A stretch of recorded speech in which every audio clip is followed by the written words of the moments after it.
Segundo módulo, Idade Moderna. Introdução. Relembrando, vimos que na antiguidade, pessoas com deficiência não eram sequer consideradas como seres humanos, pois não possuíam alma. Ao chegar na Idade Média, o caráter metafísico, baseado na religião, conduziu o pensamento da sociedade ao entendimento que a pessoa com deficiência poderia ser considerada demoníaca ou vítima da vingança celeste, e conforme Pessotti, em 1984, expiador de culpas alheias ou um aplacador da cólera divina. A Idade Moderna nos apresenta o método científico. Desta forma, a deficiência passa a ser investigada e, na procura por explicações, cientistas chegam a fundamentações de que a deficiência teria caráter hereditário ou fruto de resultado de males físicos e mentais, dando continuidade às pesquisas sobre deficiência. Novas hipóteses foram surgindo e a maldição divina fora substituída por questões biológicas. Neste modo, investigaremos as formas de tratamento destinado às pessoas com deficiência na Idade Moderna e os verdadeiros motivos da mudança do modelo de segregação para o modelo de institucionalização. Veremos ainda os principais pesquisadores da época e suas contribuições no sentido do avanço na compreensão das deficiências. Vamos então ao nosso passeio sobre deficiência na Idade Moderna. Você entenderá a morosidade da evolução do pensamento humano. Perceberá o quão difícil foi a mudança de paradigmas nesta questão e perceberá a importância da ação docente na militância desta causa, para que ela possa evoluir de forma mais acelerada, com vistas ao mundo mais justo e humano. Na segunda metade do século XVIII e primeira metade do XIX, a Revolução Industrial provocou inteiras mudanças nas condições de vida das pessoas. Na fase inicial da Revolução Industrial, as condições de vida e trabalho dos trabalhadores, chamados de operários, era de exploração e sacrifício para estes. Trabalhavam em excesso, sem condições estruturais, treinamentos, equipamentos de segurança. Por exemplo, a jornada diária de trabalho variava entre 12 a 18 horas e os salários eram muito baixos. Crianças e mulheres recebiam tratamentos ainda mais aviltantes, com igualdade de jornada e salários ainda mais baixos. Com a precariedade apontadas, os trabalhadores sofriam constantemente acidentes, impossibilitando-os da volta ao trabalho. Desta forma, muitas pessoas passaram a ter deficiências provocadas pelas péssimas condições de trabalho, excluindo argumentos como processo biológico ou vontade de Deus. Mutilações eram frequentes pela utilização indevida de máquinas. Em consequência, a medicina recebe os acidentados e inicia pesquisas científicas sobre o tratamento de tais deficiências, em especial as mutilações.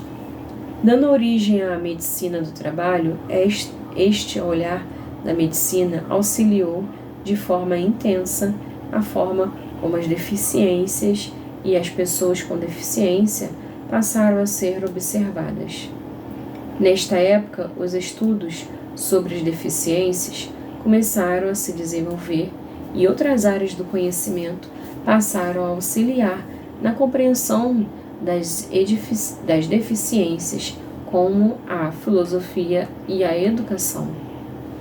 Assim ganhou força a filosofia organicista, teoria segundo a qual as doenças são resultados de lesões de algum órgão. Dicionário online.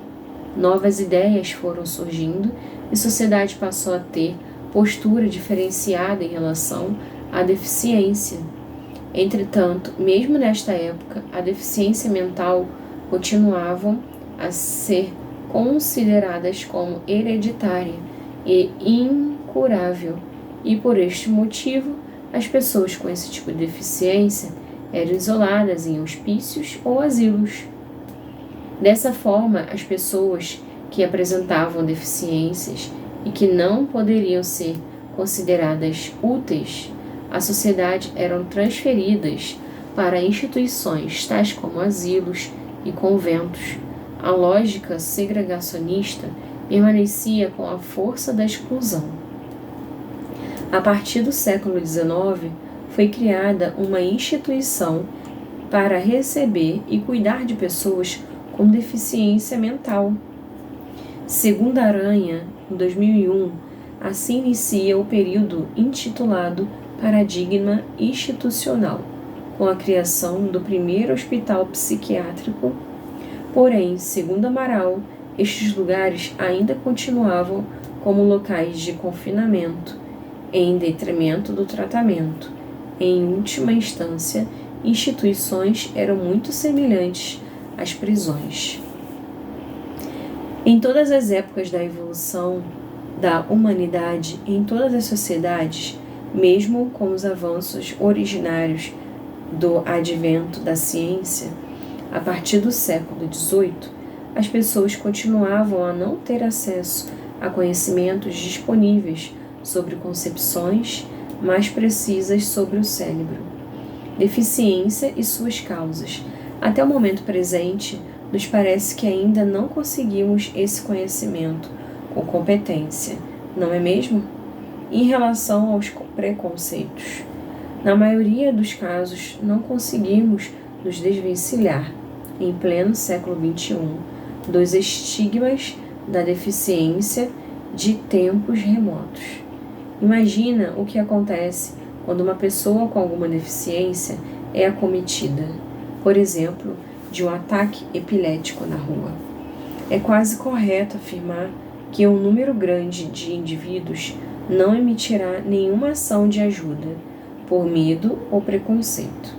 O mito de epilepsia é de que a saliva do epilético é contagiosa, o que foi superado há tanto tempo, mas esse fato foi afastado a maioria dos passantes pelo medo, preconceito e desconhecimento. Resposta. Entendemos que o que é desconhecido, talvez até por um instinto de sobrevivência, torna-se ruim e perigoso. Mesmo com todos os avanços de medicina, da neurociência e das outras áreas que preocupam em desvelar os mistérios do cérebro, esta máquina continua repleta de mistérios. Desta maneira, o desconhecido torna-se vulneráveis e passamos a não saber como agir, reagir de forma intuitiva, fugindo da situação. É por este motivo que entendemos que compreender sobre as especificidades e as diferenças poderá nos proporcionar uma forma de contribuir para a desmitificação de tantas preocupações sobre a eficiência e auxiliar na inclusão que se faz necessária. Mas vamos continuar nosso percurso sobre a trajetória das pessoas com deficiência. Os movimentos pela compreensão e atendimento aos deficientes iniciaram na Europa, expandindo-se em seguida para os Estados Unidos, em seguida para outros países até chegar no Brasil. As pesquisas sobre as deficiências alargaram-se, colaborando para a compreensão das deficiências e a integração dessas pessoas nos meios sociais e educacionais.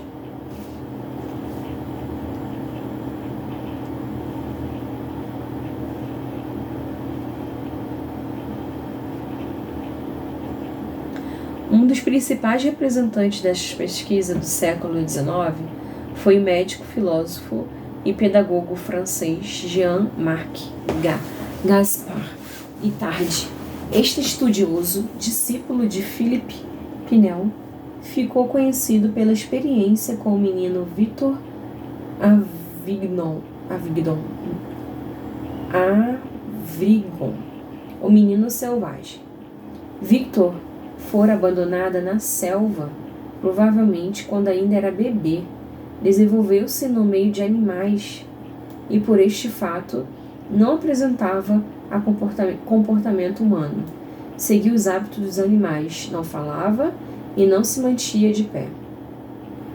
Para quem quiser conhecer a história de Victor e seu encontro com Itard, pode assistir o filme O Garoto Selvagem, original e legendado.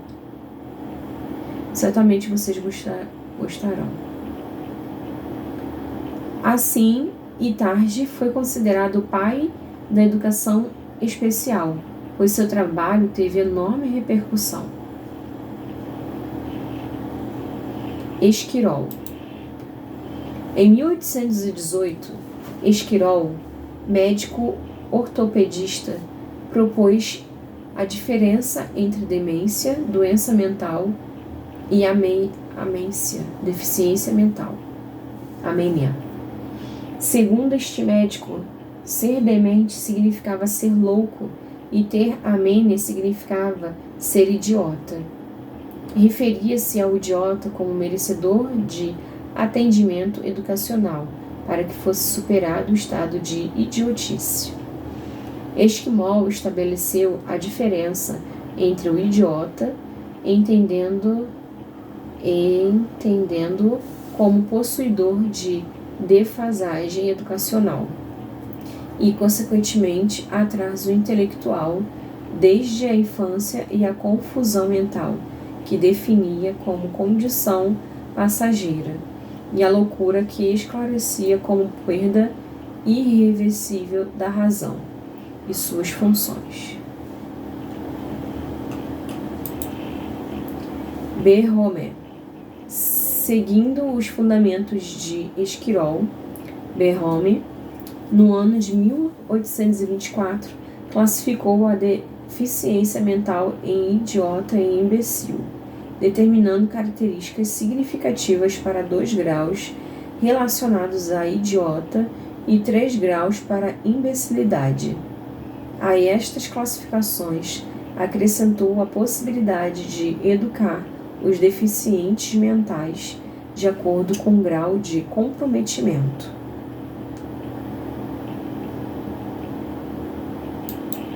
Dow. No ano de 1866, surgiu a publicação de uma obra intitulada Observações on the Classification of Idiot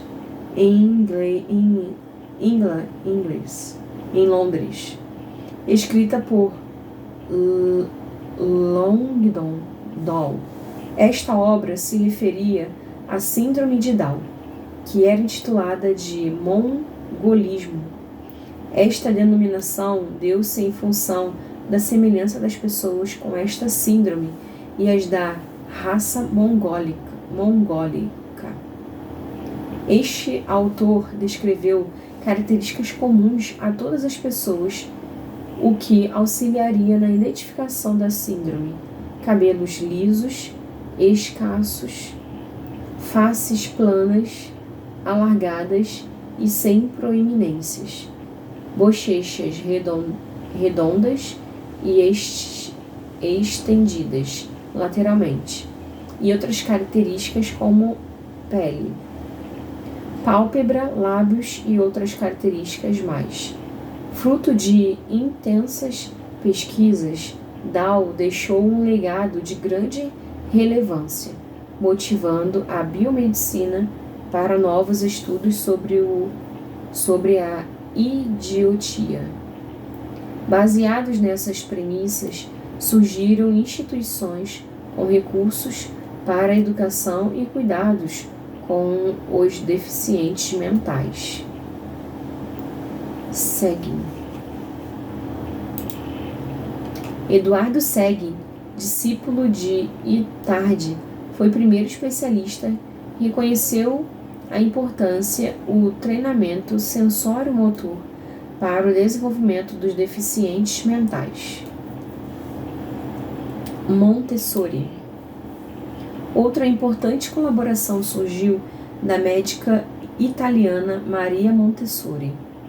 Em 1987, trabalhando como médica assistente em uma clínica psiquiátrica, visitava crianças com deficiência. Interessada por esta população, aprimorou os métodos de Itard e Seguin e desenvolveu programas destinados a crianças deficientes mentais. Sua produção sobre o tema estendeu-se por diversos países, tomando uma das figuras mais importantes na educação de crianças com necessidades educativas especiais. Montessori criou sistemas pedagógicos eficazes para o desenvolvimento de crianças com deficiência intelectual e, posteriormente, estendeu estes métodos às crianças normais. A grande preocupação de Montessori era o desenvolvimento da autoeducação, com materiais didáticos motivadores, adequando as didáticas às motivações das crianças. Uma das maiores contribuições para o entendimento da deficiência mental da Maria Montessori foi a compreensão de que os métodos didáticos devem preocupar-se com a educação integralmente, incluindo suas aspirações, valores e autoestima. Segundo Mazzotta, Montessori acreditava que o educador deveria se colocar no mesmo nível das crianças, para que pudesse educá-los, definindo 10 regras de educação para todas as crianças, incluindo as crianças com deficiências. As 10. As crianças são diferentes dos alunos, e necessitam ser tratadas de modo diferente. 2. A aprendizagem vem de dentro e é espontânea. A criança deve estar interessada na atividade para se sentir motivada.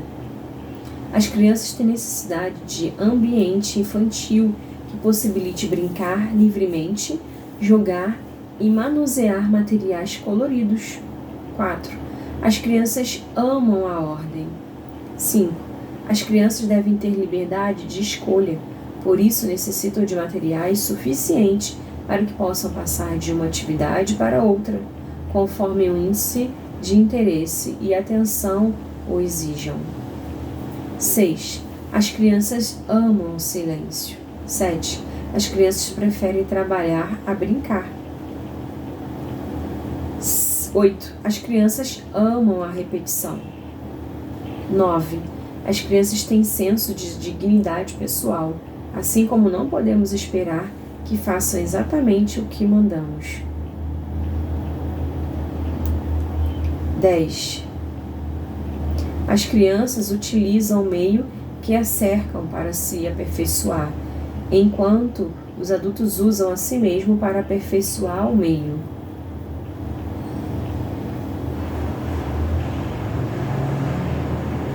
Vale lembrar que Maria Montessori viveu entre 1870 a 1956, nascimento e morte, sendo a primeira mulher médica da Universidade Italiana. Comentário. Agora, para sua reflexão, estamos no século XXI. Será que esta lista atende à educação de nossas crianças? Com qual você concorda e com qual discorda? E por quê? Não é um trabalho, apenas uma reflexão individual com reflexões pessoais. Mesmo que haja divergências de algumas regras, não podemos deixar de considerar esta médica como uma educadora à frente de sua época. Você concorda? Experiências bem-sucedidas voltadas às causas de pessoas com deficiência proliferam pelo mundo. Como relatamos até aqui, a sociedade foi evoluindo com novas descobertas científicas relacionadas principalmente aos avanços da biologia e da psicologia. Este cenário trouxe novas concepções para o desenvolvimento humano, fazendo surgir os estudos psicométricos.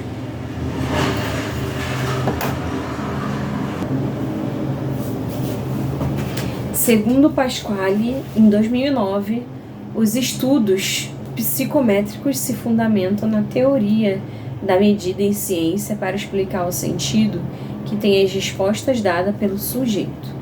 Há uma série de tarefas e proporção técnica de medidas de processos mentais.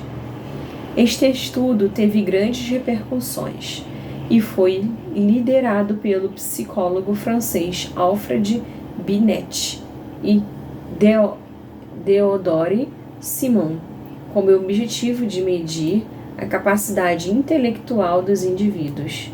Dessa forma, segundo Ceci, em 1997, a deficiência mental deixa de ser território pertencente à medicina e passa para os domínios da psicologia e da educação, significando que a partir de então, os deficientes passariam dos hospícios para ocupar escolas especiais ou comuns. A deficiência e a trajetória da educação na América Latina. No ano de 1817, nos Estados Unidos, foi fundada a primeira escola pública para surdos. Também no Canadá, em 1948, foi fundada uma escola para meninos surdos mudos, de acordo com Coreia. Abaixo o ano e a instituição criada, apresentada por Coreia, em 2005. 1817, Escola Pública para Surdos, Estados Unidos. Escola para Crianças Cegas, fundadas por Valentin Aui, Estados Unidos. Em 1829. Em 1848, Internato Público para Deficientes Mentais, primeiro internato público em Massachusetts. Assim, o mundo europeu, estimulado pelas iniciativas americanas, expandiram a oferta e surgiram diversas instituições escolares para crianças com deficiências. As primeiras classes especiais datam de 1986. Percebemos que a história da pessoa com deficiência apresentou evolução, ainda que de forma lenta. A ausência de conhecimentos alinham-se a preconceitos e chegam aos dias de hoje. Apesar dos esforços de pesquisadores e estudiosos no tema preocuparem-se com a divulgação de esclarecimentos, encontramos ainda rejeição por parte de grande parte da população. Entretanto, é necessário considerar que as críticas que ora pronunciamos são realizadas com o pensamento de presente, e neste caso específico, o passado fica sem direito à defesa. Analisamos os fatos à luz do pensamento, do movimento que vivemos, desconsiderando os valores morais, éticos e comportamentais sociais de épocas passadas.